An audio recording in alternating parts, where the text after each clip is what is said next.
Hello, naabot ako diri sa balay gikan sa merkado. Init na summer na kay diri sa Myanmar. So mao ni akong napato ra man ni diri na strawberry. Mga 24 pesos man. Ana mga gulay diri mga barato ra kay tanan. Kaning talong ko ana man gani ni siya pila ba?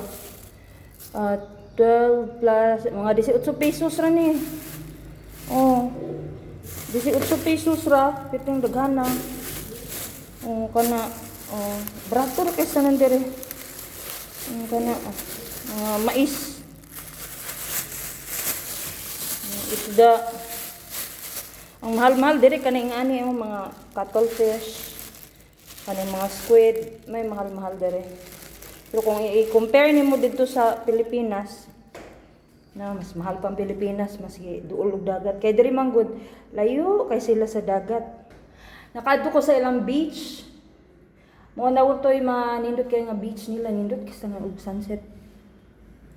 24 hours man mi sa bus. Kiting layo una ka makakita sa ilang kuan kana na ang dagat kay kinahanglan ka mo travel og pila ka oras. Kay kuan man gud di man gud ni para sa ato ang isla-isla ba. Tibuok ilang yuta. Na piting dako sa ilang yuta gyud as in. Ang kuan niya patag gyud guys tanan as in gyud.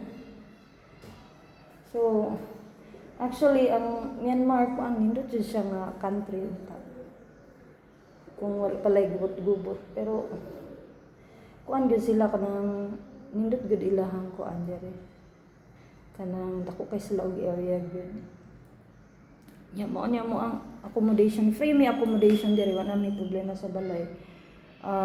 Free na mi sa tubig, free mi sa electricity, so kana amo ang kuan na nang jud no pinangga mi dere as in. And then mo ni amo ang kuan. Actually ganan kay kuan ni amo ang kuan accommodation kay lapad kayo. Mo ni amo ang kusina dere. Duha mi ka buok by the way, no? Kusina na namo.